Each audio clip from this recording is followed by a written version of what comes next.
तो दोस्तों आज की इस वीडियो में हम बात करने जा रहे हैं सेफ पार्ट 2 के बारे में। दोस्तों ये जो मूवी है सेफ, ये हमें एक तरह से देखने को मिली थी 27 अप्रैल 2012 को, और इसका अगला पार्ट सेफ 2 हमें अब देखने को मिलने वाला है। जी हाँ दोस्तों, ये जो मूवी है एक एक्शन से भरपूर मूवी है, और इसकी स्टोरी के बारे में बात की जाए तो पार्ट 1 के अंदर हमें स्टोरी देखने को मिली थी एक तरह से, जो हमें एक्सटेंशन एक तरह से मूवी देखने को मिल रही है उससे रिलेटेड, यानी मेन स्टोरी की बात की जाए तो इसके अंदर हमें देखने को मिल रही है एक तरह से एक लड़की को बचाते हुए एक आदमी किस प्रकार से एक बच्ची को बचाता है, वो स्टोरी इसके अंदर एक तरह से पूरी देखने को मिली है।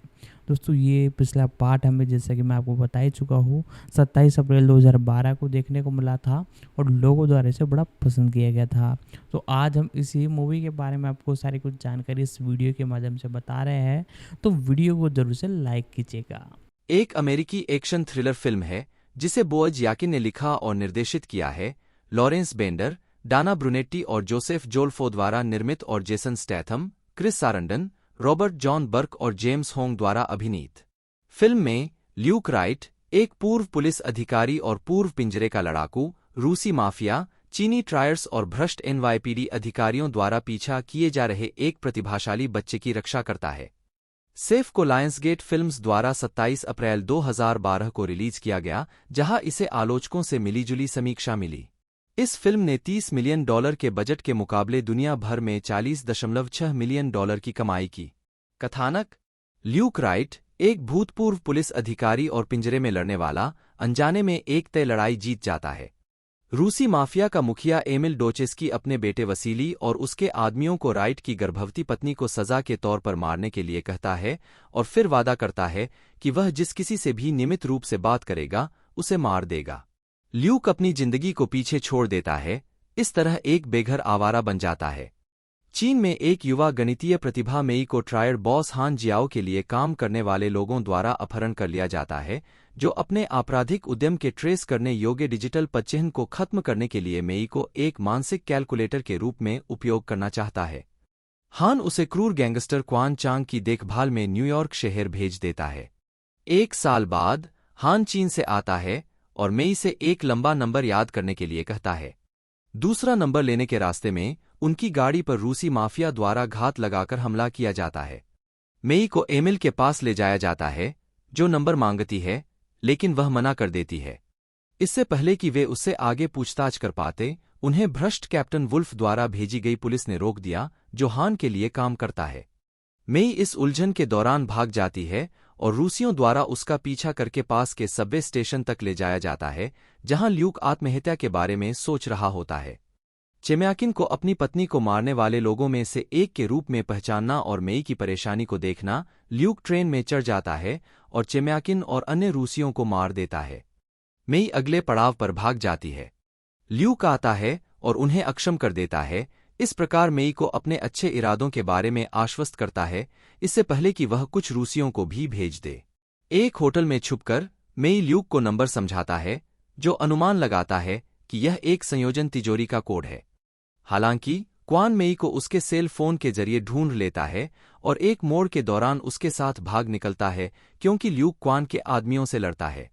शहर के दूसरी ओर कैप्टन वुल्फ की मुलाकात मेयर डैनी ट्रेमेलो से होती है, जिन्हें पता चल गया है कि ल्यूक इसमें शामिल है, और वुल्फ को सावधान करते हुए बताते हैं कि ल्यूक कोई नियमित पुलिस वाला नहीं था, बल्कि एक ब्लैक ऑप्स हिटमैन था, जिसे सरकार ने अपने पूर्व साथी एलेक्स रोसेन के साथ 9/11 के तुरंत बाद सीआईए में दोस्तों द्वारा ट्रेमेलो के लिए एक एहसान के रूप में उधार दिया था। ल्यूक सरकार के लिए किए गए अपने कामों के प्रायश्चित के रूप में निर्वासन का जीवन जी रहा है। चेम्याकिन के फोन का उपयोग करके ल्यूक वैसिली को फंसाता है और उसका अपहरण कर लेता है। एमिल अनिच्छा से अपने बेटे की जान के लिए एक सौदे को स्वीकार करता है, यह समझाते हुए कि मेई का नंबर चाइनाटाउन में $30 मिलियन के साथ एक भारी सुरक्षा वाली तिजोरी को खोलता है, हालांकि वह दूसरी तिजोरी की सामग्री के बारे में नहीं जानता है। तिजोरी तक पहुंचने के लिए एक टीम की आवश्यकता होने पर ल्यूक वुल्फ और उसके जासूसों को भर्ती करता है। साथ में वे तिजोरी तक पहुंचने के लिए कई ट्रायर गैंगस्टरों से लड़ते हैं।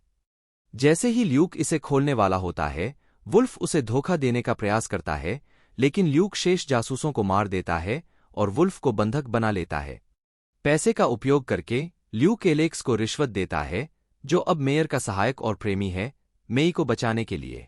एलेक्स बताता है कि दूसरी तिजोरी मेयर की है, जिसमें न्यूयॉर्क के हर अपराध सिंडिकेट का डेटा वाली एक डिस्क है। एलेक्स क्वान और उसके आदमियों से मिलता है और उन्हें मार देता है, जबकि मेई देखती रहती है। इस बीच ल्यूक मेयर पर हमला करता है और मेयर की डिस्क की एक कॉपी वापस ले लेता है। एलेक्स और ल्यूक एक मीटिंग की व्यवस्था करते हैं, लेकिन ल्यूक पैसे देने से इनकार कर देता है और इसके बजाय सुझाव देता है कि वे इसे लड़ाई से सुलझा लें। इससे पहले कि वे शुरू कर सकें, मेई एलेक्स को गोली मार देती है, जिससे वह घायल हो जाता है और ल्यूक उसे खत्म कर देता है। इसके बाद ल्यूक वुल्फ को $50,000 देता है और उसे वैसिली को उसके पिता के पास बिना किसी नुकसान के वापस करने का निर्देश देता है। वह मेई की आज़ादी खरीदने के लिए हान को बाकी पैसे भेजता है और हान के संचालन को बर्बाद करने की धमकी देता है अगर हान मेई को वापस लाने की कोशिश करता है। हान न्यूयॉर्क से घृणा से निकलता है क्योंकि ल्यूक पूरे शहर में डिस्क की कई प्रतियां छिपा देता है। ल्यूक और मेई शहर छोड़ने और पश्चिम की ओर सिएटल जाने की योजना बनाते हैं, जहां मेई प्रतिभाशाली बच्चों के लिए एक स्कूल में दाखिला ले सकती है। जब मेई पूछती है कि क्या वे आखिरकार सुरक्षित हैं, तो ल्यूक जवाब देता है कि वे एक दिन में एक दिन का सामना करेंगे। Cast: Jason Statham, Luke Wright, एक पूर्व एनवाईपीडी पुलिस अधिकारी, एमएमए फाइटर, गुप्त रूप से एक सरकारी हत्यारा। कैथरीन चैन, मेई के रूप में एक युवा चीनी गणित प्रतिभा। Robert John Burke, captain Wolf, एक भ्रष्ट एनवाईपीडी कप्तान जो ल्यूक राइट का पूर्व सहयोगी है। क्रिस सारंडन, मेयर ट्रेमेलो, एकमात्र व्यक्ति जो ल्यूक राइट से संबंधित रहस्यों को जानता है। Anson Mount, Alex Rosen, Luke Wright का पूर्व स्क्वाडमेट, जो उसकी तरह ही एक सरकारी हत्यारा है। जेम्स हांग, हान जियाओ, न्यूयॉर्क में चीनी ट्रायर के ड्रैगन हेड। रेगी ली, क्वान चांग, हान जियाओ ट्रायर का एक हिंसक उच्च पदस्थ सदस्य। सैंडो टेक्सी, एमिल डोचेस्की, न्यूयॉर्क शहर में रूसी माफिया का बॉस और ल्यूक राइट का कट्टर दुश्मन। जोसेफ सिकोरा, वसीली डोचेस्की, अपने पिता के रूसी माफिया में लेफ्टिनेंट। डैनी होच, जूलियस बोरकोव, ल्यूक राइट के भ्रष्ट पूर्व एनवाईपीडी सहयोगियों में से एक। मैट ओटूल, जासूस लास्की के रूप में। उत्पादन: सेफ की घोषणा 6 मई 2010 को की गई थी। 3. यह फिल्म IM ग्लोबल, जिन्होंने इसका निर्माण और पूर्ण वित्तपोषण भी किया, और लायंसगेट के बीच 3 फिल्म वितरण सौदे में पहली है। अन्य 2 पीट ट्रेविस ड्रेड और साइमन वेस्ट प्रोटेक्शन है। Lawrence Bender Productions, Trigger Street Productions, Automatik Entertainment और 8711 एक्शन डिजाइन ने भी इसका निर्माण किया है। 4. $30 मिलियन के बजट पर मुख्य फोटोग्राफी अक्टूबर से दिसंबर 2010 तक फिलाडेल्फिया और न्यूयॉर्क शहर में हुई। 5. 6. फिलाडेल्फिया में ब्रॉड स्ट्रीट पर दृश्यों का फिल्मांकन 17, 18 और 19 नवंबर की रात और सुबह में किया गया था। 6. फिलाडेल्फिया शहर के एक कैथोलिक स्कूल की एक कक्षा का उपयोग चीन में एक कक्षा को दर्शाने वाले दृश्य के लिए किया गया था। संयुक्त राज्य अमेरिका में फिल्म को 28 अक्टूबर 2011, 7 और 2 मार्च 2012 को रिलीज किया जाना था, लेकिन अंततः इसे 27 अप्रैल 2012 तक के लिए टाल दिया गया। 8. स्वागत। समीक्षा एग्रीगेटर रॉटन टोमाटोज पर 114 समीक्षाओं के आधार पर फिल्म को 60% की स्वीकृति रेटिंग मिली है, जिसकी औसत रेटिंग 5.70 है। वेबसाइट के आलोचकों की आम सहमति में लिखा है, जबकि कठोर और हिंसक रूप से आविष्कारशील, सिर्फ अंतः एक्शन थ्रिलर पैक से खुद को अलग करने के लिए बहुत अधिक सूत्रबद्ध साबित होती है, जिसमें इसके स्टार की कुछ बेहतर फिल्में भी शामिल हैं। 9. मेटाक्रिटिक पर 25 आलोचकों के आधार पर फिल्म का भारित औसत स्कोर 100 में से 55 है, जो मिश्रित या औसत समीक्षा दर्शाता है। 10. रोलिंग स्टोन के पीटर ट्रेवर्स ने कहा कि सेफ के साथ परेशानी यह है कि आपको हर कदम पर पता होता है कि यह कहा जा रहा है। उन्होंने यह भी कहा कि मुट्ठियों, लातों, गोलियों, कार के पीछा करने और टूटी हुई श्वासनली के बीच फिल्म उस रिश्ते की भावना को तब तक भुना सकती थी जब तक कि आप उल्टी न कर दें। लेकिन स्टैथम और चंचल चैन ने इसे मजबूती से निभाया। संयम उन्हें पसंद है। स्टैथम अभी भी सेफ में सुरक्षित खेल रहे हैं, लेकिन कमजोरी दरारों से दिख रही है। 11. USA टुडे की क्लाउडिया पुइग ने फिल्म को मध्यम रूप से सकारात्मक समीक्षा देते हुए कहा कि याकिन का शानदार निर्देशन, त्वरित कट, असीम ऊर्जा और भावुकता की कमी से चिह्नित एक्शन दृश्यों को संतोषजनक बनाता है, लेकिन उन्हें लगा कि संवाद, क्लिच से भरा हुआ है। 12 लॉस एंजल्स टाइम्स के रॉबर्ट एबेले ने 3/5 स्टार दिए। उन्होंने कहा, याकिन ने अपने स्टार को मतलबी दिखने, तेजी से सोचने, तेजी से गाड़ी चलाने, मुक्का मारने, चुटकी लेने, कुचलने और स्क्रीन मेमोरी में सबसे अधिक खतरे में पड़े बाल चरित्र के साथ करिश्माई बंधन बनाने के लिए भरपूर जगह दी है। 13 किम न्यूमैन ने एम्पायर में 4/5 स्टार दिए। इसे एक कठोर, थकाऊ, रोमांचक एक्शन पिक्चर के रूप में वर्णित किया जिसमें ऐसा भुगतान है जो सैम फुलर या हॉवर्ड हॉक्स को खुश कर सकता था। 14 यह भी देखें। बोअज याकिन, हिब्रू, जन्म 20 जून 1965, एक न्यूयॉर्क शहर में रहने वाले एक इजरायली अमेरिकी पटकथा लेखक, फिल्म निर्देशक और निर्माता हैं। उन्होंने द रूकी, fresh, A price above रूबीज, Prince of Persia, the sense of time और नाउ यू सी मी जैसी फिल्मों के लिए पटकथाएं लिखी हैं और 2000 के sports drama remember the Titans और 2012 की Jason Statham action film safe का निर्देशन किया है। एक निर्माता के रूप में उन्होंने फिल्म निर्माता एली रोथ के साथ अक्सर सहयोग किया है और हॉस्टल फ्रेंचाइजी की पहली 2 प्रविष्टियों के लिए कार्यकारी निर्माता के रूप में काम किया है। प्रारंभिक जीवन। याकिन का जन्म न्यूयॉर्क शहर में हुआ था। उनके माता पिता दोनों ही इजरायल में जन्मे हैं। 2, 3 और उनकी मुलाकात पेरिस में मार्सेल मार्सेउ के साथ मिमिंग का अध्ययन करते समय हुई थी। 4 उनके पिता का परिवार सीरियाई यहूदी और मिस्र के यहूदी वंश का है और उनकी मां का परिवार अश्केनाजी पोलिश यहूदी वंश का है। 5 उन्होंने Bronx high school of science में भाग लिया जहां वे 1983 में अभिनेता जॉन क्रायर के साथ सहपाठी थे। 3 उन्होंने सिटी कॉलेज ऑफ न्यूयॉर्क और फिर न्यूयॉर्क विश्वविद्यालय में फिल्म निर्माण का अध्ययन किया और 19 साल की उम्र में एक पटकथा के लिए अपना पहला सौदा किया। 4 कैरियर। स्कूल खत्म करने के बाद याकिन ने फिल्म उद्योग में काम किया, कई कंपनियों के लिए प्रोजेक्ट विकसित किए और 1989 में उनकी पहली पटकथा स्क्रीन पर आई जब डॉल्फ लुंडग्रेन के लिए एक वाहन द पनिशर रिलीज हुआ। याकिन की अगली पटकथा द रूकी थी जिसमें क्लिंट ईस्टवुड और चार्ली शीन ने अभिनय किया था। अधिक व्यक्तिगत सामग्री लेना चाहते हुए याकिन ने अपनी अगली पटकथा फ्रेश के लिए न्यूयॉर्क के आंतरिक शहर में पलेबढ़े अपने अनुभवों को आकर्षित किया। याकिन ने फ्रेश के लिए अपनी पटकथा खुद निर्देशित करने का विकल्प चुना। फिल्म ने आलोचकों की प्रशंसा प्राप्त की। 1994 के सनडांस फिल्म फेस्टिवल में फिल्म निर्माता की ट्रॉफी अर्जित की। याकिन अपने अगले प्रोजेक्ट के लिए प्रेरणा पाने के लिए अपनी युवावस्था में वापस चले गए। चेसिडिक समुदाय के साथ उनके अनुभव ने ए प्राइस एबव रूबीज के लिए उनकी पटकथा को प्रभावित किया। याकिन ने अपने अगले असाइनमेंट के साथ वापसी की जो उनकी पहली फिल्म थी जिसे उन्होंने निर्देशित किया था लेकिन लिखा नहीं था। Remember the Titans box office पर एक बड़ी सफलता थी और उन्हें बैंकेबल हॉलीवुड प्रतिभाओं के ऊपरी स्तर पर ले गई। उनका Holocaust drama death in love जनवरी 2008 में शुरू हुआ। याकिन इसे परिवार की विफलता और अपने अतीत को बदलने में असमर्थता के बारे में एक फिल्म के रूप में वर्णित करते हैं। 2 वह 2009 के सनडांस फिल्म फेस्टिवल में यूएस ड्रामेटिक जूरी के सदस्य थे। 6 2010 में यह घोषणा की गई थी कि याकिन सैमुअल एल जैक्सन और जोश डुहामेल के साथ सिंपैथी फॉर द डेविल का निर्देशन करेंगे। 7 2014 तक यह परियोजना अभी भी विकास में थी। याकिन की पारिवारिक फिल्म मैक्स 26 जून 2015 को वार्नर ब्रदर्स और एमजीएम द्वारा रिलीज की गई थी। 8 उनकी 2020 की फिल्म अवीवा एसएक्सएसडब्ल्यू फिल्म फेस्टिवल में प्रीमियर के लिए तैयार थी लेकिन कोविड-19 महामारी के कारण सार्वजनिक रूप से रिलीज की गई। 9 व्यक्तिगत जीवन। याकिन की शादी इजरायली संगीत वीडियो निर्देशक अल्मा हारेल से हुई थी। 10 2012 में दोनों का तलाक हो गया।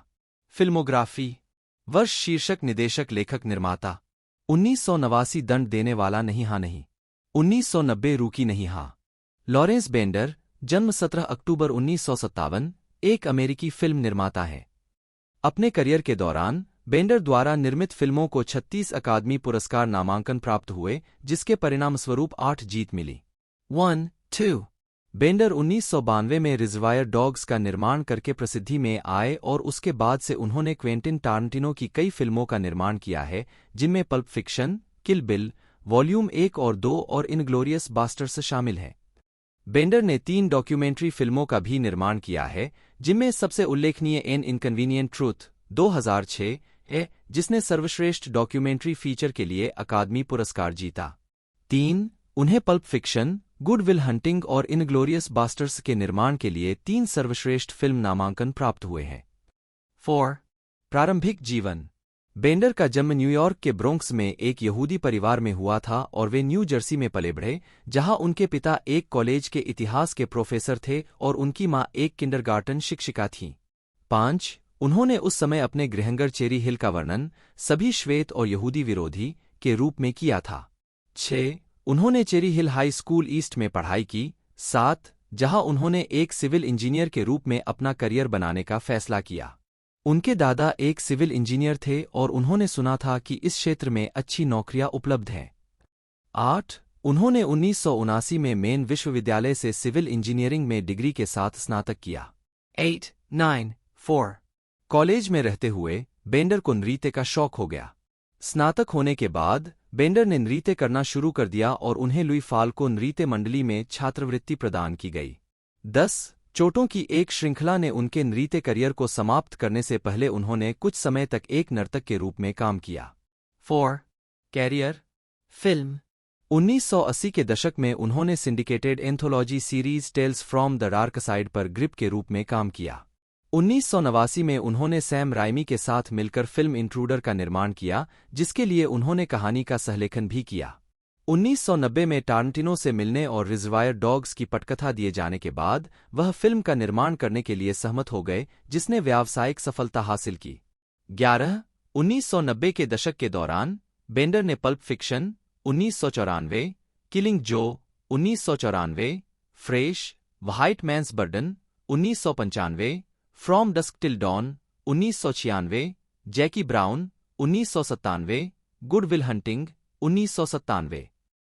2000 के दशक की शुरुआत में बेंडर ने the Mexican 2001, knockaround guys 2001, kill Bill volume 1 2003, kill Bill volume 2 2004, innocent voices 2004 और डर्टी डांसिंग, हवाना नाइट्स जैसी फिल्में बनाईं।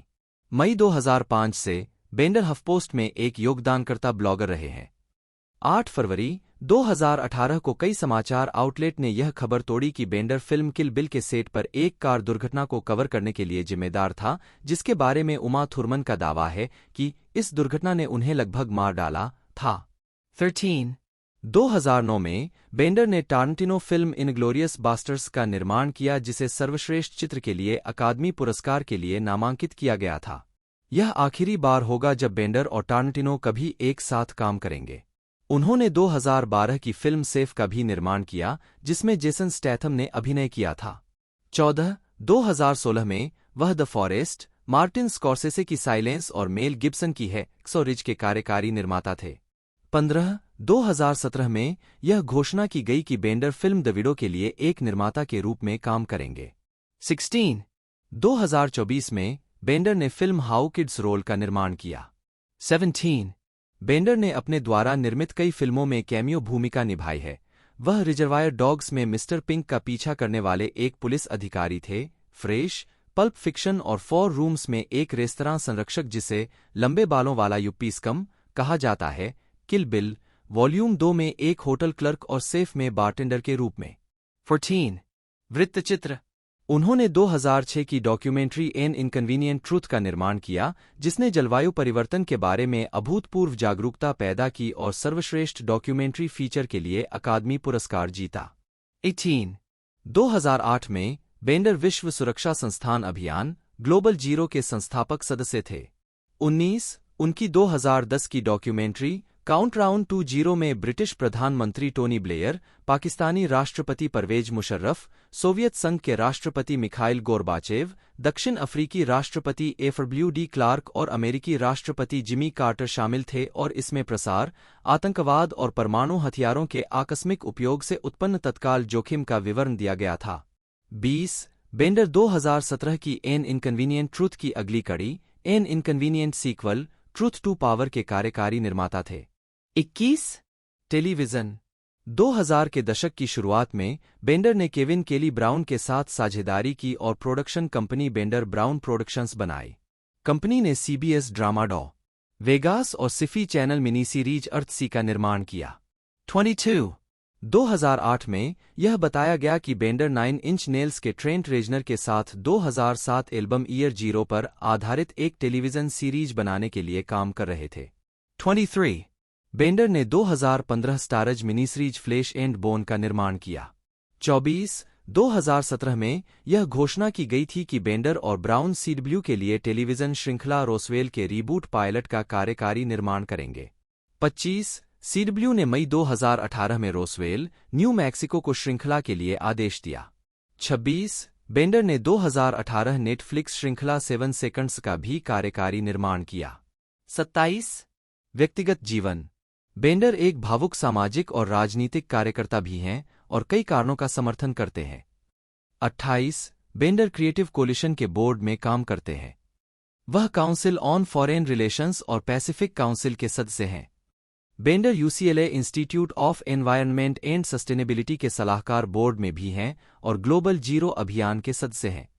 29 2004 में बेंडर जॉन केरी के राष्ट्रपति अभियान के लिए शीर्ष धन जुटाने वाले व्यक्ति थे। 31 वह बराक ओबामा के 2008 के राष्ट्रपति अभियान के शुरुआती समर्थकों में से एक थे। 32 यहूदी वंश का होने के कारण अगस्त 2015 में उन्होंने लॉस एंजिल्स के यहूदी समुदाय के 98 सदस्यों में से एक के रूप में ईरान और संयुक्त राज्य अमेरिका के नेतृत्व वाली 6 विश्व शक्तियों के बीच प्रस्तावित परमाणु समझौते का समर्थन करते हुए एक खुले पत्र पर हस्ताक्षर किए जो संयुक्त राज्य अमेरिका और इजराइल के सर्वोत्तम हित में है। 33 11 मई 2013 को वह मानद डॉक्टर ऑफ ह्यूमेन लेटर्स की डिग्री प्राप्त करने और 2013 के दीक्षांत समारोह के दौरान टिप्पणियां साझा करने के लिए मेन विश्वविद्यालय लौट आए। 4 पुरस्कार और मान्यता 1994 में पल्प फिक्शन ने कान फिल्म फेस्टिवल में पाल्मे डियोर पुरस्कार जीता। 34 बेंडर को 2001 में कान फिल्म फेस्टिवल में प्रोड्यूसर ऑफ द ईयर का पुरस्कार मिला। वह यह पुरस्कार जीतने वाले तीसरे व्यक्ति और ऐसा करने वाले पहले अमेरिकी बने। 35 2005 में बेंडर को एक्लू की ओर से टॉर्च ऑफ लिबर्टी पुरस्कार प्रदान किया गया। 36 उन्हें 2011 में नेशनल वाइल्ड लाइफ फेडरेशन द्वारा वाइल्ड लाइफ हीरो नामित किया गया था। 37 अपने पूरे करियर के दौरान बेंडर द्वारा निर्मित या कार्यकारी निर्मित फिल्मों ने कुल 8 अकादमी पुरस्कार जीते हैं। 2 फिल्मोग्राफी फिल्में निर्माता इंट्रूडर 1989 सहलेखक भी 2 बहनों की कहानी 1989 रिजर्वायर डॉग्स 1992 फ्रेश 1994 डाना ब्रुनेट्टी जन्म 11 जून 1973 एक अमेरिकी मीडिया कार्यकारी फिल्म निर्माता और उद्यमी हैं।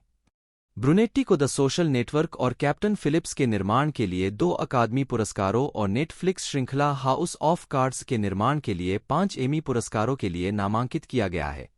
प्रारंभिक जीवन ब्रुनेट्टी कोविंगटन, वर्जीनिया में पले बढ़े। 1 और एलेघेनी हाई स्कूल में माध्यमिक विद्यालय में पढ़े। 2 एक बच्चे के रूप में ब्रुनेट्टी ने अपने स्थानीय समाचार पत्र के सुबह और शाम के संस्करण वितरित किए। 3 वह 1992 में यूएस कोस्ट गार्ड में शामिल हुए और 1995 तक सेवा की। अपनी भर्ती के दौरान ब्रुनेट्टी न्यूयॉर्क चले गए।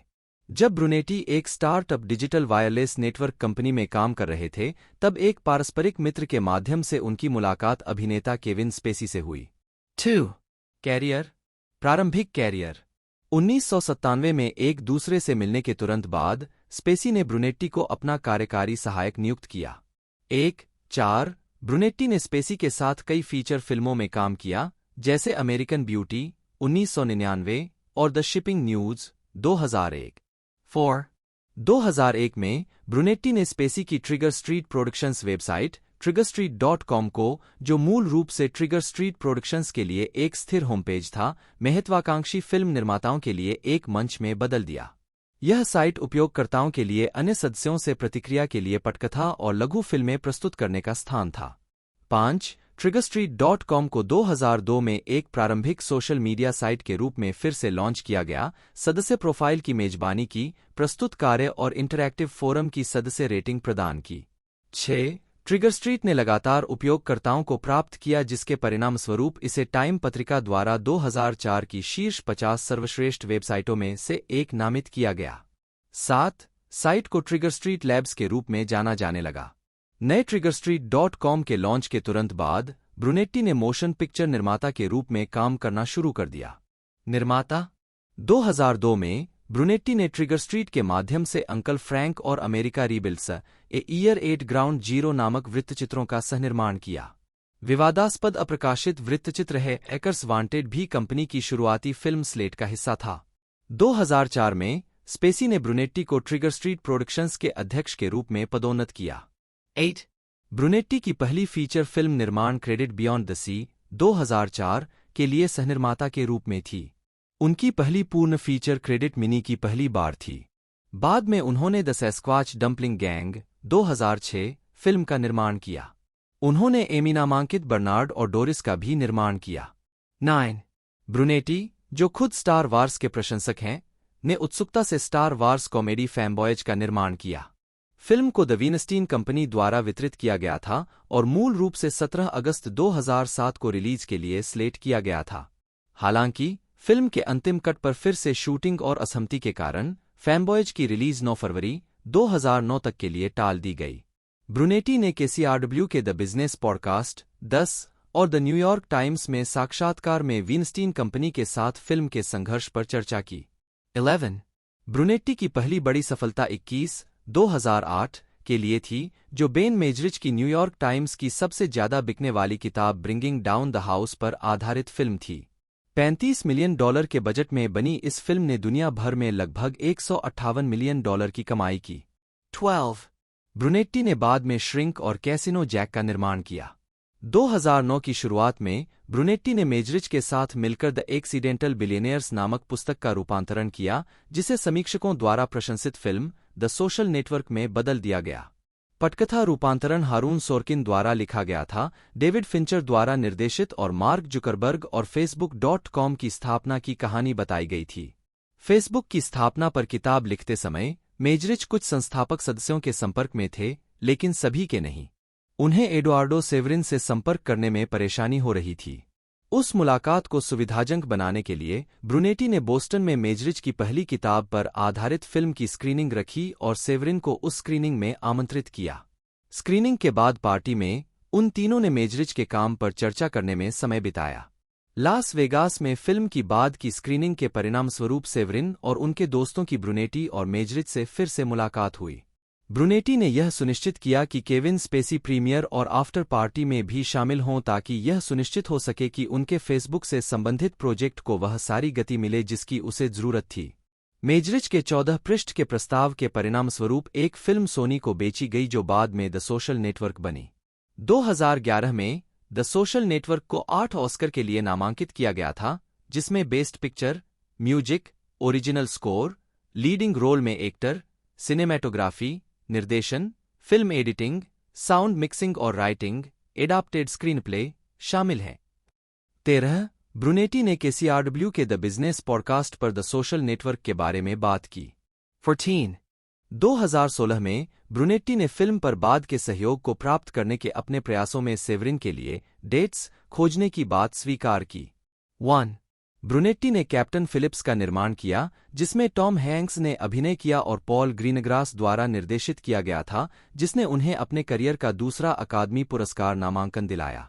2015 में ब्रुनेट्टी और माइकल डेलुका ने फोकस फीचर्स के लिए 50 शेड्स ऑफ ग्रे फिल्म रूपांतरण का निर्माण करने के लिए फिर से हाथ मिलाया।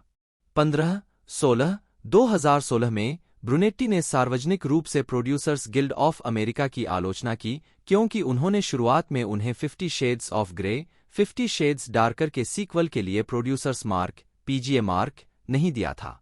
17 अपील पर निर्णय जीतने के बाद ब्रुनेट्टी को अंततः यह मार्क मिला। उन्होंने इसे जीत करार दिया।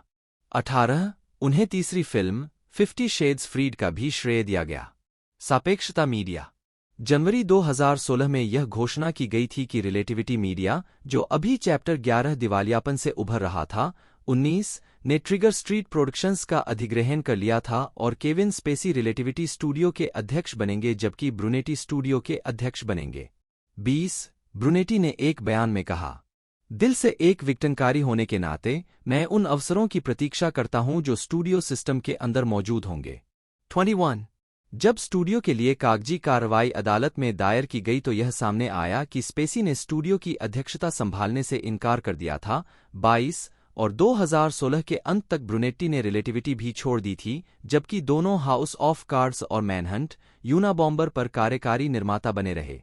23 कैवेलरी मीडिया 2018 में ब्रुनेट्टी और पूर्व रिलेटिविटी मीडिया एग्जीक्यूटिव कीगन रोसेनबर्गर ने लॉस एंजिल्स स्थित मीडिया कंपनी कैवेलरी मीडिया की सह-स्थापना की। कैवेलरी का मुख्य फोकस वैश्विक दर्शकों के लिए प्रीमियम फीचर फिल्मों और स्क्रिप्टेड टेलीविजन सीरीज का अधिग्रहण, विकास और उत्पादन है। 2023 में ब्रुनेट्टी ने सोलो प्रोडक्शन में लौटने के लिए कैवेलरी में अपने पद से इस्तीफा दे दिया।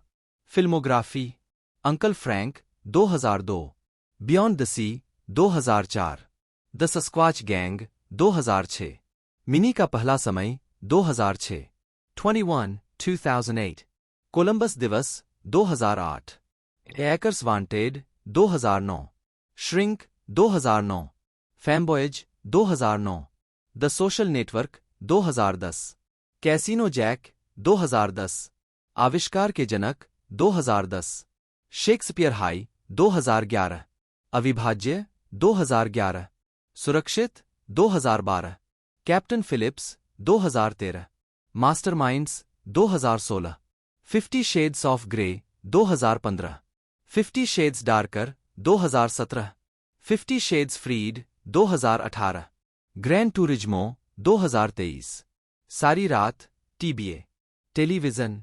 ब्रुनेटी और केविन स्पेसी के ट्रिगर स्ट्रीट प्रोडक्शंस ने 2013 की शुरुआत में नेटफ्लिक्स पर अपनी series House of Cards release की। 13 एपिसोड वाला पूरा पहला सीजन नेटफ्लिक्स पर एक साथ रिलीज किया गया था। स्पेसी ने रॉबिन राइट, केट मारा, कोरी स्टोल और माइकल केली के साथ अभिनय किया। नेटफ्लिक्स के सीईओ रीड हेस्टिग्स ने हाउस ऑफ कार्ड्स की रिलीज पर मिली जबरदस्त सकारात्मक प्रतिक्रिया पर टिप्पणी करते हुए कहा, यह इस बात की बहुत अच्छी पुष्टि है कि अगले कुछ सालों में हम कुछ बहुत महत्वपूर्ण बना सकते हैं। शो में एक निर्माता के रूप में अपने काम के लिए ब्रुनेटी ने 5 एमी नामांकन और उत्कृष्ट ड्रामा सीरीज के लिए 3 पीजीए पुरस्कार नामांकन अर्जित किए हैं। स्पेसी को सीजन 6 के दौरान प्रोडक्शन से निकाल दिए जाने के बाद भी ब्रुनेटी शो में एक कार्यकारी निर्माता बने रहे। 2017 में ब्रुनेटी ने Discovery channel original series manhunt Unabomber में एक कार्यकारी निर्माता के रूप में काम किया, जिसमें सैम वर्थिंगटन और पॉल बेटनी ने अभिनय किया। समीक्षकों द्वारा प्रशंसित 25 श्रृंखला में एफबीआई द्वारा यूनाबॉम्बर टेड काजिनस्की की तलाश का एक काल्पनिक विवरण दर्शाया गया है। 26 ब्रुनेट्टी की अतिरिक्त टीवी निर्माण क्रेडिट में एचबीओ का बर्नार्ड एंड डोरिस, जिसमें राल्फ फिएनेस और सुसान सारंडन ने अभिनय किया था, जिसे 10 एमी नामांकन प्राप्त हुए, और सीएनएन की तथ्यात्मक श्रृंखला Race for the White House शामिल है। स्टीफन जाब्स्की, एएससी, जन्म 15 दिसंबर 1950, एक अमेरिकी छायाकार हैं। 1-2 जिन्हें एडवर्ड सिजोरहैंड्स, बैटमैन रिटर्न्स और एड वुड जैसी फिल्मों में निर्देशक टिम बर्टन के साथ उनके सहयोग के लिए जाना जाता है, जिसके लिए उन्होंने कई फिल्म समीक्षकों के पुरस्कार जीते। 3 प्रारंभिक जीवन और शिक्षा पश्चिम जर्मनी के ओल्डेनबर्ग में यूक्रेनी माता-पिता के घर जन्मे। उनका परिवार जब वे शिशु थे तब ही संयुक्त राज्य अमेरिका में प्रवास कर गया और फिर क्लीवलैंड में बस गया। केस वेस्टर्न रिजर्व में अध्ययन करने के बाद उन्होंने कोलंबिया विश्वविद्यालय में फिल्म अध्ययन स्नातक कार्यक्रम में दाखिला लिया और स्थायी रूप से न्यूयॉर्क शहर में स्थानांतरित हो गए। प्रारंभिक कैरियर टिम बर्टन और बोअज याकिन जैसे निर्देशकों के साथ काम करके अपनी शैलियों की विस्तृत श्रृंखला के लिए प्रसिद्ध, चैप्स्की ने खुद को सिनेमैटोग्राफी पेशे के गिरगिट के रूप में स्थापित किया है।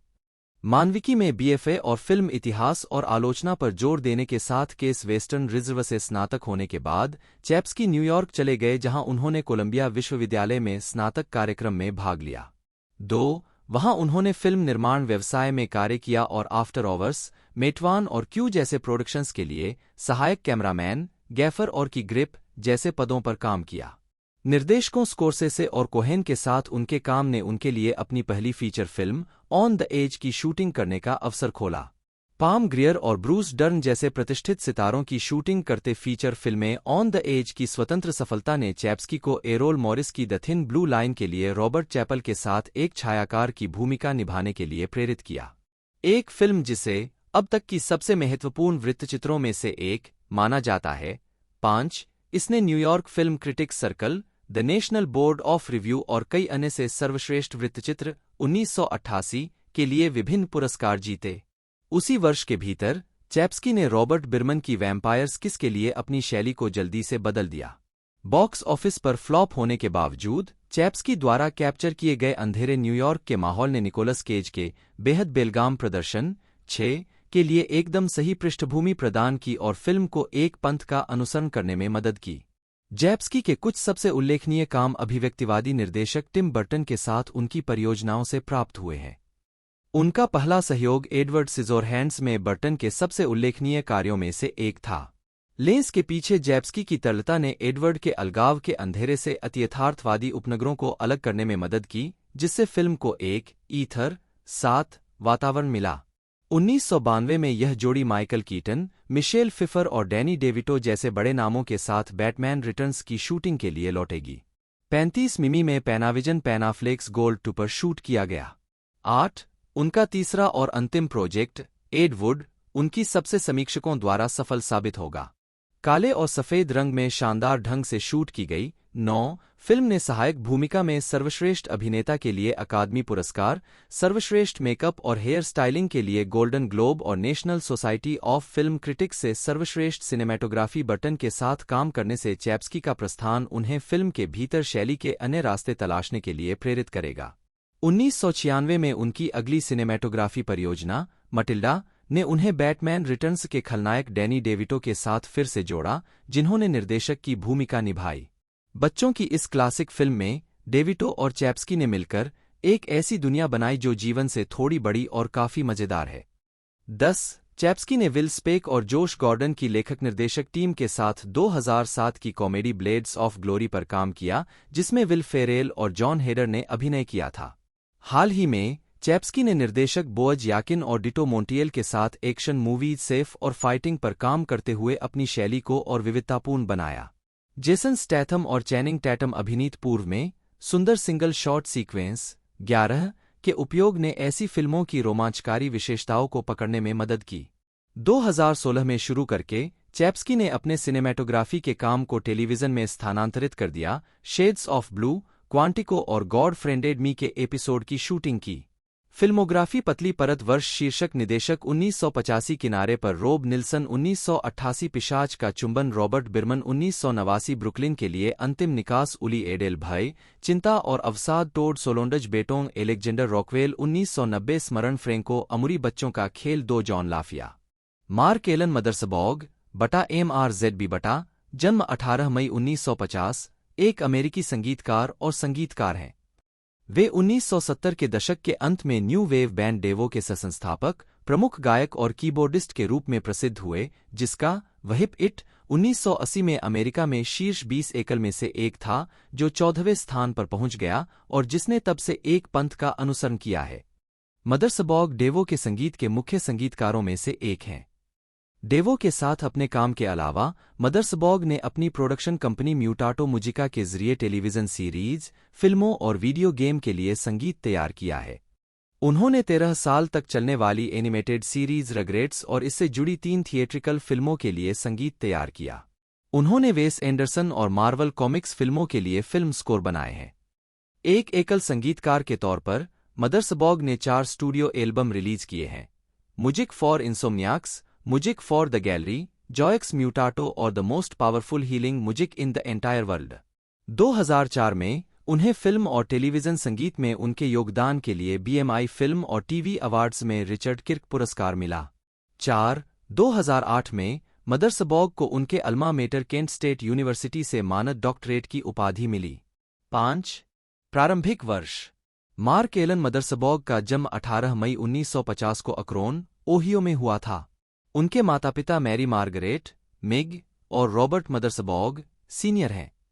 वह 2 छोटे भाइयों, बॉब और जिम, जो दोनों संगीतकार हैं, और 2 बहनों, एमी और सुसान के साथ बड़े हुए और उन्होंने प्रायद्वीप, ओहियो में वुडरिज हाई स्कूल से स्नातक किया।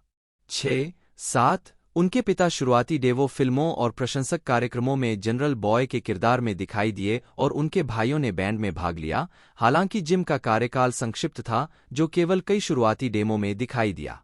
कैरियर डेवो मार्क मदरसबॉग 2007 में फेस्टिवल इंटरनेशनल डे बेनिकासिम में डेवो के साथ लाइव परफॉर्म करते हुए। मदरसबाग ने केंट स्टेट यूनिवर्सिटी में एक कला छात्र के रूप में भाग लिया, जहां उनकी मुलाकात डेवो के सहसंस्थापक गेराल्ड कैसले और बॉब लुईस से हुई। 1970 की शुरुआत में लुईस और कैसले ने मानव जाति के विचलन का विचार बनाया, जब कैसले के दोस्तों जेफरी मिलर और एलिसन क्रूज को ओहियो नेशनल गार्ड्समैन द्वारा विश्वविद्यालय के मैदान में मार दिया गया था, जिसे केंट स्टेट गोलीबारी के रूप में जाना जाता है। 8 अवधारणा से प्रेरित होकर मदरसबाग उनके साथ जुड़ गए और प्रारंभिक उत्तर संरचनावादी विचारों और अजीबोगरीब रहस्यों के तत्वों के साथ इस पर निर्माण किया, विशेष रूप से कुख्यात जोकोहोमो हेवनबाउंड पैम्फलेट 9 गीत जोकोहोमो का आधार को उजागर किया। 10 यह जुड़ाव 1973 में परिणत हुआ, जब तिकड़ी ने डेवो के रूप में संगीत बजाना शुरू कुछ ही समय बाद रचनात्मक रूप से अधूरा महसूस करने का दावा करते हुए ड्रमर एलन मायर्स ने बैंड छोड़ दिया। 11 जिसके कारण शेष बैंड के सदस्यों ने शाउट वीडियो एलपी साथ ही एक दौरे की योजनाओं को छोड़ दिया। 1987 में डेवो ने मायर्स की जगह लेने के लिए नए ड्रमर डेविड केंड्रिक के साथ पुनर्गठन किया, जो पहले स्पार्क्स के सदस्य थे। उनका पहला project flop horror film slaughterhouse rock के लिए साउंड ट्रैक था, जिसमें टोनी बेसिल ने अभिनय किया था, और उन्होंने एनिग्मा पर टोटल डेवो 1988 और स्मूथ नूडल मैप्स 1990 एल्बम जारी किए। डेवो में मतभेद हो गया और 1991 में टूटने से पहले 2 शो किए। इस समय के आसपास डेवो के सदस्य बॉब मदरसबॉग को छोड़कर फिल्म द स्पिरिट ऑफ 76 में दिखाई दिए। 1989 में मार्क मदरसबॉग ने रयान मूर और बॉब कैसले को काम पर रखते हुए मुटाटो मुजिका नामक एक वाणिज्यिक संगीत उत्पादन स्टूडियो की स्थापना की। बॉब मदरसबॉग भी इसमें शामिल थे। 12 Daewoo festival hall Melbourne Australia 2008 में लाइव प्रदर्शन करते हुए गेराल्ड कैसले और मदरसबॉग। 2006 में डेवो ने डिज्नी के साथ डेवो 2.0 परियोजना पर काम किया। डेवो के गानों को फिर से रिकॉर्ड करने के लिए बाल कलाकारों का एक बैंड इकट्ठा किया गया। अक्रोन बीकन जर्नल ने लिखा, डेवो ने हाल ही में डिज्नी के साथ मिलकर डेवो 2.0 नामक एक नई परियोजना पूरी की, जिसमें बैंड ने पुराने गाने और 2 नए गाने बजाए जिन्हें बच्चों ने गाया था। उनका पहला album 2 disc CD DVD combo, जिसका नाम 2.0 है, 14 मार्च 2006 को रिलीज किया गया था। कुछ गानों के बोल परिवार के अनुकूल प्रसारण के लिए बदल दिए गए थे, जिसके बारे में बैंड ने दावा किया है कि यह उनके क्लासिक हिट के संदेशों की विडंबना है। मदरसबॉग ने बैंड के स्टूडियो में इकट्ठा होने के विचार को खारिज नहीं किया, ताकि अंततः एक नया डेवो एल्बम रिकॉर्ड किया जा सके। 13 एल्बम समथिंग फॉर एवरीबॉडी को अंततः जून 2010 में रिलीज किया गया, जिसके पहले फ्रेश व्हाट वी डू का 12 इंच सिंगल था। 14 डेवो को 29 अक्टूबर 2010 को उत्तरी कैरोलिना के एशविले में मूगफेस्ट 2010 के दौरान पहला मूग इनोवेटर अवार्ड दिया गया।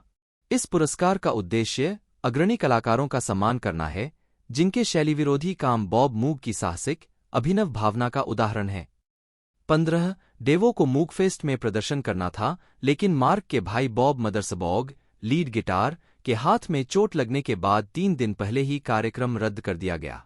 उन्होंने और गेराल्ड कैसले ने ऑस्टिन, टेक्सास के बैंड द ऑक्टोपस प्रोजेक्ट के साथ मिलकर कार्यक्रम में गर्ल यू वांट और ब्यूटीफुल वर्ल्ड का प्रदर्शन किया।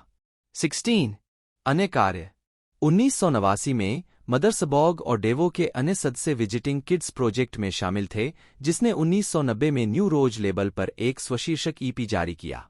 17 इस समूह में उनकी तत्कालीन पत्नी नैन्सी फर्गुसन के साथ साथ डेविड केंड्रिक, बॉब मदरसबॉग और बॉब की बेटी एलेक्स मदरसबॉग शामिल थे। मदरसबॉग ने कुछ गीतों को सहलिखा और बॉब कैसले के साथ एल्बम का निर्माण किया। ट्रिलोबाइट्स गीत के लिए एक प्रचार वीडियो फिल्माया गया था। विजिटिंग किड्स रोकुला फिल्म के साउंड ट्रैक पर दिखाई दिए, साथ ही डेविड लेटरमैन के साथ लेट शो में भी। SXSW 2016 के दौरान पीवीज बिग हॉलिडे के प्रीमियर पर मदरसबॉग। डेवो के बाद से मदरसबॉग ने फिल्म और टेलीविजन के लिए संगीत स्कोर लिखकर एक सफल करियर विकसित किया है। फिल्म में उन्होंने फिल्म निर्माता वेस एंडरसन के साथ अक्सर काम किया है। उनकी 4 फीचर फिल्मों bottle rocket, Rushmore, the royal Tenenbaums और the life aquatic with Steve Zissou के लिए स्कोरिंग की है। 18 उन्होंने द लेगो मूवी 19 और थॉर रैग्नारोक के लिए संगीत तैयार किया। उनका संगीत बच्चों के टेलीविजन कार्यक्रमों रगराट्स, बीकमैन वर्ल्ड, सेंटो बुगिटो और Clifford the Big Red Dog का मुख्य आकर्षण रहा है। उन्होंने original Felix the Cat show के लिए नया थीम गीत लिखा था जब इसे ब्रॉडवे वीडियो को बेचा गया था। 1986 से 1990 में पीवी के प्लेहाउस के लिए कुछ संगीत और 1991 में डीआईसी एंटरटेनमेंट के लिए सुपर मारियो वर्ल्ड टीवी श्रृंखला का थीम गीत। 22 रगराट्स में चकी फिन्स्टर का चरित्र डिजाइन उन पर आधारित था। 23 बॉब कैसले के साथ उन्होंने हीरोज एंड विलेन्स 2000 का निर्माण किया जो द पावरपफ गर्ल्स से प्रेरित संगीत वाला एक साउंड ट्रैक एल्बम था। 24 मदर्सबाग ने मूल रूप से शो के मुख्य संगीतकार बनने की मांग की थी, लेकिन उनके डेमो को निर्माता क्रेग मैकक्रैकन ने अस्वीकार कर दिया था, जो एक डेवो प्रशंसक मदर्सबॉग वीडियो गेम के लिए संगीत तैयार करते हैं, जिसमें सोनी का क्रैश बैंडिकूट और जैक एंड डेक्सटर सीरीज दोनों संगीत स्कोर जोश मैंसेल द्वारा बनाए गए थे और ईए गेम्स के द सिम्स 2 शामिल हैं। यह काम अक्सर मुटाटो मुजिका के साथ किया जाता है, जो संगीत उत्पादन कंपनी है जिसे उन्होंने अपने भाई बॉब मदर्सबॉग सहित डेवो के कई अन्य पूर्व सदस्यों के साथ मिलकर बनाया था। 12 मदर्सबॉग ने ratchet and clank rift apart के लिए मूल स्कोर तैयार किया। 25 मदर्सबॉग 2024 सनडांस फिल्म फेस्टिवल में फिल्म डेवो के प्रीमियर पर मदर्सबॉग ने लिखा एविंग ट्रबल स्नीजिंग एप्पल इंक के लिए पुरस्कार विजेता गेट ए मैक विज्ञापनों में विशिष्ट संगीत। 26 टेलीविजन श्रृंखला बिग लव के पहले सीजन के लिए स्कोर, हालांकि एक सीजन के बाद उन्हें टॉकिंग हेड्स के डेविड बर्न द्वारा प्रतिस्थापित किया गया था। अमेरिकी टेलीविजन शो यूरेका का थीम संगीत सिफी चैनल पर प्रसारित होता है। कार्टून नेटवर्क की टीवी श्रृंखला रेगुलर शो का स्कोर, एचबीओ के क्लोज इनफ के लिए जॉन एनरोथ और अल्बर्ट फॉक्स के साथ स्कोर, एचबीओ के कार्यक्रम आवर फ्लैग मीन्स डेथ का स्कोर। 2013 में मदर्सबॉग द एक्वाबैट्स सुपर शो के एक एपिसोड में दिखाई दिए, जो यो गब्बा गब्बा के रचनाकारों द्वारा एक एक्शन कॉमेडी सीरीज है जिसमें डेवो प्रभावित बैंड द एक्वाबैट्स ने मुख्य पात्रों में से एक जिमी द रोबोट के विलक्षण वैज्ञानिक पिता की भूमिका निभाई है। 27 मदर्सबॉग और कैसले ने टोनी बेसिल सहित अन्य कलाकारों के लिए संगीत तैयार किया है। 28 दृश्य कला और प्रदर्शनियां, मदर्सबॉग एक विजुअल आर्टिस्ट के तौर पर भी सफल रहे हैं। नवंबर 2014 में मदर्सबॉग ने कहा, मैंने पिछले 20 सालों में 150 से ज्यादा आर्ट गैलरी शो किए हैं। 29 6 फरवरी 2014 को museum of contemporary art Denver MCA Denver ने मदर्सबॉग की कला और संगीत की पहली व्यापक प्रस्तुति को एक साथ लाने के लिए एक पूर्वव्यापी प्रदर्शनी की घोषणा की। इस राष्ट्रीय स्तर पर भ्रमणशील प्रदर्शनी के साथ प्रिंसटन आर्किटेक्चरल प्रेस द्वारा प्रकाशित एक प्रकाशन मार्क मदर्सबॉग मायोपिया भी था। 30 मायोपिया से पोस्टकार्ड कला के 50 चयनों को 2015 में Mark Mothersbaugh collected facts and lies नामक एक पोस्टकार्ड पुस्तक के रूप में प्रकाशित किया गया था। सिंसिनाटी ओहियो में मायोपिया प्रदर्शनी के उद्घाटन की प्रस्तावना के रूप में मदर्सबॉग ने एक संगीत समारोह आयोजित किया जिसमें शास्त्रीय शैली में बजाए गए डेवो गाने और फिल्म स्कोर शामिल थे। दर्शकों को उपाख्यानों के साथ संबोधित किया गया था और संगीत के टुकड़े जो उन्होंने विशेष रूप से छकी बोर्ड हाइब्रिड के लिए बनाए थे, जिसका उपयोग मूल रूप से शिक्षण पाठों के लिए किया जाता था, जिसे उनके भाई बॉब ने नवीनीकृत किया था और समय रखने के लिए केंद्र में एक काउंटर था। इस वाद्य यंत्र को एक साथ 6 लोगों द्वारा बजाया जाता था। 32 मदर्सबॉग ने निक जूनियर चैनल टेलीविजन सीरीज यो गब्बा गब्बा पर एक ड्राइंग सेगमेंट की मेजबानी की, जिसे मार्क्स मैजिक पिक्चर्स कहा जाता है, जिसमें बच्चों को सरल चित्र बनाना सिखाया जाता है। चित्र अक्सर एनिमेशन के माध्यम से सेगमेंट के अंत में जीवंत हो जाते हैं। 33 व्यक्तिगत जीवन 2024 सनडांस फिल्म फेस्टिवल में अनीता ग्रीनस्पैन 7 साल की उम्र में मदर्सबॉग ने अपने गंभीर मायोपिया और दृष्टिवैषम्य को ठीक करने के लिए चश्मा पहनना शुरू किया, जिसके पहले वह कानूनी रूप से अंधे थे। इन वर्षों में उन्होंने डेवो शो में उपयोग के लिए अपने स्वयं के विशिष्ट आईवियर डिजाइन करने में रुचि ली। उन्होंने लॉस एंजल्स की एक दुकान एले आईवर्क्स द्वारा नियमित उपयोग के लिए बनाए गए स्टेनलेस स्टील फ्रेम के एक सेट का समर्थन किया और कहा कि उन्होंने जितने जोड़े मिल सकते थे खरीद लिए क्योंकि वे टूट जाते थे या प्रशंसकों द्वारा चोरी हो जाते थे। 34 आईवियर निर्माता शेन बॉम के साथ एक संयुक्त उद्यम में मदर्सबॉग ने 2015 तक 3 अलग-अलग शैलियों में स्टेनलेस स्टील क्रोम फिनिश के साथ बेरिलियम से बने बिक्री के लिए अपने खुद के ब्रांडेड फ्रेम डिजाइन किए हैं। बॉम्बविजन प्रेस विज्ञप्ति में कहा गया है कि यूनिसेक्स मॉडल 2016 के एक साक्षात्कार में मदरसबॉग ने ध्यान घाटे विकार होने का उल्लेख किया। 37 उनकी 2 बार शादी हो चुकी है। उनकी पहली पत्नी अभिनेत्री नैन्सी फर्ग्यूसन थीं, जिन्हें 1999 की superhero comedy film mystery man में उनके साथ कुछ समय के लिए अभिनय करते हुए देखा जा सकता है। उनकी वर्तमान पत्नी अनीता ग्रीनस्पैन है, जो नील कोहन के साथ फिल्म संगीत प्रबंधन कंपनी ग्रीनस्पैन कोहन मैनेजमेंट चलाती है। दंपति की चीन से 2 बेटियां हैं, जिन्हें ग्रीनस्पैन ने उस देश में लड़कियों को उनके लिंग के कारण त्यागने की प्रथा के बारे में जानने के बाद गोद लिया था। 7 मदरसबॉग गीत कविताओं 38 और असामान्य या पुराने संगीत उपकरणों के संग्रहकर्ता और पारखी हैं। वह रेमंड स्कॉट के इलेक्ट्रोनियम के मालिक हैं, हालांकि यह वर्तमान में कार्यात्मक नहीं है। 39 मदरसबॉग को मई 2020 में कोविड-19 हुआ था और उन्हें 18 दिनों के लिए सीडर सिनाई मेडिकल सेंटर की गहन देखभाल इकाई में वेंटिलेटर पर रखा गया था। अगस्त 2020 में मदरसबॉग ने बताया कि वह बीमारी से लगभग मर गया था और संक्रमित होने के दौरान वह भ्रम की स्थिति में था। उसे विश्वास हो गया था कि लिटिल टोक्यो में ईंट से मारे जाने के बाद उसे अस्पताल में भर्ती कराया गया था और उसने अपने परिवार के सदस्यों से बार-बार अपने हमलावरों की तलाश करने का आग्रह किया। 40 उन्होंने बीमारी के परिणामस्वरूप स्थायी न्यूरोपैथिक दर्द होने का वर्णन किया। 41 मदरसबॉग कभी पैरोडी धर्म चर्च ऑफ द सबजीनियस का सदस्य था। 42 सम्मान और पुरस्कार मदरसबॉग को 2004 के BMI फिल्म और टीवी अवार्ड्स में रिचर्ड किर्क पुरस्कार से सम्मानित किया गया। यह पुरस्कार हर साल फिल्म और टेलीविजन संगीत के संगीतकार को दिया जाता है। 10 मई 2008 को मदरसबॉग को केंट स्टेट यूनिवर्सिटी से डॉक्टरेट की मानद उपाधि से सम्मानित किया गया। 28 मई 2016 को मदरसबॉग को अक्रोनसमिट काउंटी पब्लिक लाइब्रेरी में एक समारोह के दौरान अक्रोन शहर की चाबी से सम्मानित किया गया। डेज्ड स्टॉर्म के अनुभवी जैक द्वारा पीट की कार को हटाने में मदद करने के बाद समूह उसे अपने घर पर डिनर के लिए आमंत्रित करता है। हालांकि जैक एक नस्लवादी और नरसंहार को नकारने वाला व्यक्ति निकलता है, जो एडोल्फ हिटलर की प्रशंसा करता है, जिससे उदार छात्रों के साथ तनावपूर्ण राजनीतिक बहस होती है। शाम तब और भी खराब हो जाती है जब अनुभवी व्यक्ति गुस्से में आकर मार्क के गले पर चाकू रख देता है और उसे जान से मारने और पॉली का बलात्कार करने की धमकी देता है। जैक मार्क को छोड़ देता है, फिर पीट उसके गले पर चाकू रखता है, लेकिन वह आसानी से पीट को अशक्त कर देता है और उसका हाथ तोड़ देता है। मार्क अपने दोस्त को बचाने के लिए जैक की पीठ पर घातक वार करता है और समूह हत्या को छिपाने का फैसला करता है। पॉली को इस बात का अफसोस है कि जैक मर चुका है, भले ही उसने उसे और मार्क को धमकी दी थी। एक लंबी चर्चा के बाद छात्र इस घटना को आगे बढ़ाते हुए अन्य रूढ़िवादियों को रात के खाने पर आमंत्रित करके उनकी हत्या करने का फैसला करते हैं, क्योंकि उनका तर्क है कि इससे दुनिया एक बेहतर जगह बन जाएगी। वे प्रत्येक हत्या के लिए एक प्रक्रिया निर्धारित करते हैं। अतिथि को अपना मन बदलने और अपने विश्वासों को त्यागने का हर अवसर दिया जाएगा। यदि अतिथि मिठाई के द्वारा अपने तरीके बदलने में विफल रहता है, तो अतिथि को नीले रंग के डिकेंटर से जहरीली सफ़ेद शराब दी जाती है और वह टोस्ट उठाता है।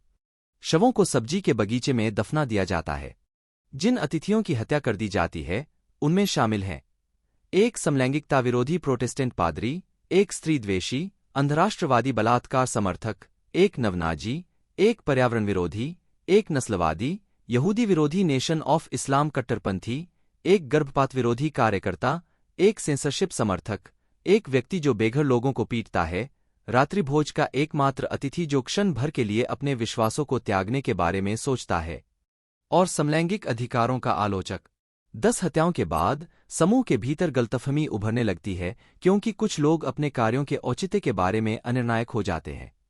ल्यूक और पीट के विरोध के बावजूद आपसी लड़ाई और अपराधबोध उन्हें अनिवार्य यौन शिक्षा के एक किशोर विरोधी को छोड़ने के लिए मजबूर करता है। लापता लड़की जेनी टायलर के ठिकाने की जांच कर रही शेरिफ एलिस स्टेनली को यह समूह मिल जाता है। संयोग से मामले का मुख्य संदिग्ध जैक है, जो उनका पहला शिकार था, जो एक दोषी यौन अपराधी भी था। शेरिफ को छात्रों के व्यवहार पर संदेह होता है। वह पीट, मार्क और पॉली से उनके घर पर पूछताछ करता है। स्टेनली को अपने पिछवाड़े में अवैध रूप से घुसते हुए देखकर ल्यूक, जो तेजी से पागल हो रहा है, स्टेनली को मार देता है। बाकी लोगों को इसकी जानकारी नहीं होती। स्कूल की छुट्टियों के दौरान ल्यूक और पीट प्रसिद्ध रूढ़िवादी पंडित नॉर्मन आर्बुथनॉट से मिलते हैं, जो टीवी समाचार और टॉक शो में नियमित रूप से दिखाई देते हैं, और उन्हें डिनर पर आमंत्रित करते हैं। डिनर के दौरान नॉर्मन अपने उदारवादी और प्रेरक तर्कों से उन्हें रोक देता है, जिन्हें आमतौर पर तर्कशील समूह खारिज करने में कठिनाई महसूस करता है। वह यह भी स्वीकार करता है कि वह ज्यादातर ध्यान आकर्षित करने के लिए ज्यादा कट्टरपंथी रूढ़िवादी बातें कहता है। निराश छात्र नॉर्मन के भाग्य का फैसला करने के लिए रसोई में चले जाते हैं। खुद को माफ करने से पहले जूड नॉर्मन को चेतावनी देता है कि नीली बोतल में शराब खराब हो गई है। रसोई में एक संक्षिप्त चर्चा के बाद केवल ल्यूक अभी भी नॉर्मन को मारना चाहता है, उसे हिटलर कहता है। एक तनावपूर्ण विवाद के बाद ल्यूक को मना लिया जाता है और वह फूट फूट कर रोने लगता है। इस बीच नॉर्मन घर की जांच करता है और उनकी हत्या की गतिविधियों को जोड़ता है। जब वे टेबल पर लौटते हैं तो नॉर्मन उन्हें शराब के गिलास पेश करता है और उन्हें टोस्ट देता है, लेकिन खुद नहीं पीता, इस बहाने से कि उसे अपना निजी विमान उड़ाना है। वह एक बड़ा सिगार पीता है और कहता है, चिंता मत करो, मैंने कोई खराब शराब नहीं डाली। पेंटिंग के समापन शॉट में सभी 5 छात्र फर्श पर गिरे हुए दिखाई देते हैं। नॉर्मन नीली बोतल के बगल में खड़े होकर सिगार पी रहे हैं। फिल्म नॉर्मन की आवाज के साथ समाप्त होती है, जिसमें वह उत्साही भीड़ के सामने अपने संभावित राष्ट्रपति पद के लिए दावेदारी के बारे में अटकलें लगाते हैं और लोगों की इच्छा पूरी करने का संकल्प लेते हैं। कास्ट: कैमरून डियाज जूड के रूप में, रॉन एल्डर्ड पीट के रूप में, एनाबेथ गिश पॉली के रूप में, Jonathan Penner Mark, Courtney B Vance Luke, Jason Alexander पर्यावरण विरोधी, नोरा डन शेरिफ स्टेनली के रूप में, चार्ल्स डर्निंग रेवरेंड हचेंस के रूप में, ब्रायन एरिन हीथर के रूप में, मार्क हार्मन प्रमुख पुरुष के रूप में, Bill Paxton Jack, Ron Perlman Norman Arbuthnot के रूप में। उत्पादन: नॉर्मन आर्बुथनॉट का किरदार असल जिंदगी के पंडित रश लिम्बाग पर आधारित था। ब्यू ब्रिजेस को मूल रूप से यह भूमिका निभाने के लिए कहा गया था, लेकिन उन्होंने इसे ठुकरा दिया। रॉन पर्लमैन स्क्रिप्ट पढ़ने के बाद इतने उत्साहित थे कि उन्होंने निर्देशक स्टेसी टाइटल के साथ अपनी दोस्ती तोड़ने की धमकी दी अगर उन्हें यह भूमिका नहीं मिली। निर्माताओं में से एक ने आर्बुथनॉट से अपनी किताब पर हस्ताक्षर करवाने वाले व्यक्ति के रूप में कैमियो किया है। 5. पटकथा के लेखक डैन रोसेन ने भी डिप्टी हार्टफोर्ड के रूप में एक छोटी भूमिका निभाई थी। निर्देशक स्टेसी टाइटल सहकलाकार जेसन अलेक्जेंडर की पत्नी डेना ई टाइटल की चचेरी बहन थीं और मार्क की भूमिका निभाने वाले अभिनेता जोनाथन पेनर से विवाहित थीं। शोने नाइफ का द कारपेंटर्स का top of the world cover गीत समापन क्रेडिट के दौरान बजता है। संयुक्त राज्य अमेरिका में फिल्म का प्रीमियर 27 जनवरी 1996 को 1996 के सनडांस फिल्म फेस्टिवल में हुआ। 6, 7, 8 प्रतिक्रिया। आलोचनात्मक प्रतिक्रिया। द लास्ट सपर को रॉटन टोमाटोज पर 38 समीक्षाओं के आधार पर 61% फ्रेश रेटिंग मिली है। वेबसाइट के आलोचकों की आम सहमति कहती है, यह अपने हास्य और संदेश के बीच संतुलन बनाने के लिए संघर्ष करती है, लेकिन द लास्ट सपर की तीखी पटकथा और अच्छी तरह से चुने गए कलाकार ब्लैक कॉमेडी के प्रशंसकों के लिए पर्याप्त पोषण प्रदान करते हैं। 9. शिकागो सनटाइम्स के रोजर एबर्ट ने फिल्म को 4 में से 3 स्टार दिए। उन्होंने लिखा कि हालांकि यह बहुत लंबी और दोहराव वाली है, लेकिन उन्होंने इसमें पक्षपात की कमी की सराहना की। उन्होंने फिल्म को एक डरपोक समय में एक साहसी प्रयास, हम सभी के चेहरे पर थप्पड़ मारने और हमें यह स्वीकार करने के लिए मजबूर करने का एक स्विफ्टियन प्रयास के रूप में वर्णित किया।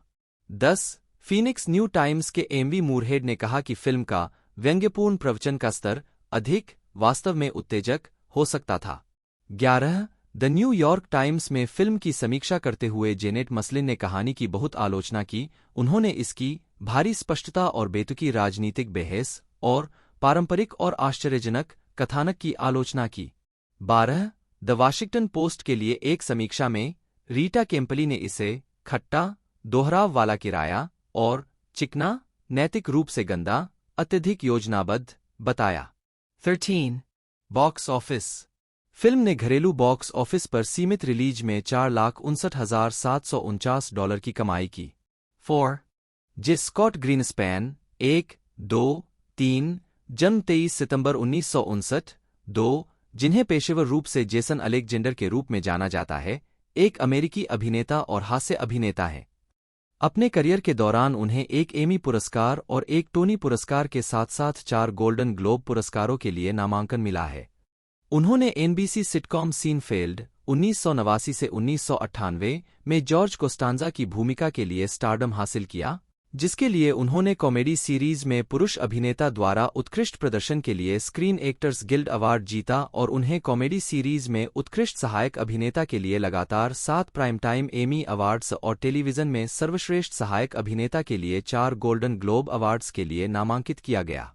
अलेक्जेंडर ने 1981 में स्टीफन सोंडाइम की मेरिली वी रोल अलोंग में जो की भूमिका निभाकर ब्रॉडवे में पदार्पण किया।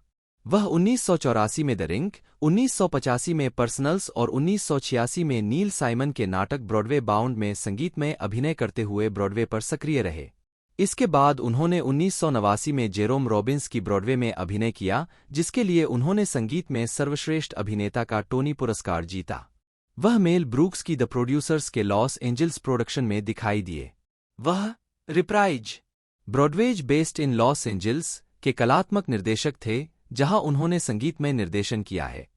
उनकी फिल्म भूमिकाओं में pretty woman 1990, coneheads 1993, north 1994, the last supper 1995, Dunston checks in 1996, Daniel 1998, shallow Hal 2001 और वाइल्ड कार्ड 2015 शामिल हैं। उन्होंने Disney film the hunchback of Notre Dame 1996 और 2002 के सीक्वल में गारगोयल ह्यूगो की आवाज दी और साथ ही डकमैन 1994 से 1997 में मुख्य भूमिका निभाई। ड्रीम ऑन 1994 में उनकी भूमिका के लिए उन्हें कॉमेडी सीरीज में उत्कृष्ट अतिथि अभिनेता के लिए प्राइम टाइम एमी पुरस्कार के लिए नामांकित किया गया था। उन्होंने कर्ब योर एंथुसियाज्म 2001, 2009 और द मार्वलस मिसेज मैसेल 2019 में भी अभिनय किया। प्रारंभिक जीवन और शिक्षा। जेसन एलेक्जेंडर 1977 में लिविंगस्टन हाई स्कूल में सीनियर के रूप में। ग्रीनस्पैन का जन्म न्यूयॉर्क, न्यू जर्सी में एक यहूदी परिवार में हुआ था। वे नर्स और स्वास्थ्य सेवा प्रशासक रूथ मिन्नी, नी साइमन और accounting manager Alexander B Greenspan के बेटे थे। ग्रीनस्पैन ने बाद में अपने पिता का पहला नाम उधार लेकर अपना स्टेज नाम जेसन अलेक्जेंडर रखा। 1. अलेक्जेंडर मैपलवुड और लिविंगस्टन, न्यू जर्सी में पले बढ़े और 1977 में लिविंगस्टन हाई स्कूल से स्नातक हुए। 4. बचपन से ही जादू में रुचि रखने वाले अलेक्जेंडर ने शुरू में एक जादूगर बनने की उम्मीद की थी, लेकिन एक जादू शिविर में भाग लेने के दौरान उन्हें बताया गया कि उनके हाथ कार्ड जादू के लिए बहुत छोटे हैं। उन्हें थिएटर में दिलचस्पी हो गई। अंततः उन्हें एहसास हुआ, 1 मिनट रुको, पूरी बात एक भ्रम है।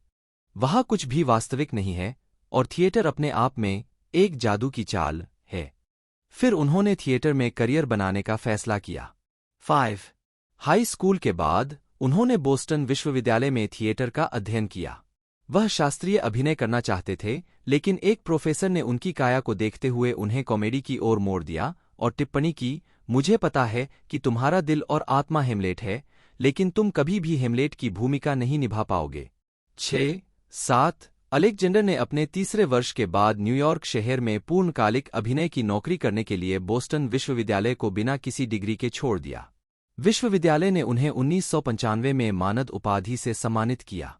कैरियर 1980 से 1999, ब्रॉडवे डेब्यू और सीनफील्ड। अलेक्जेंडर ने न्यूयॉर्क के मंच पर अपने अभिनय करियर की शुरुआत की और वह एक निपुण गायक और नर्तक हैं। अलेक्जेंडर ने अपने फिल्मी करियर की शुरुआत 1981 में summer camp slasher film the burning से की थी।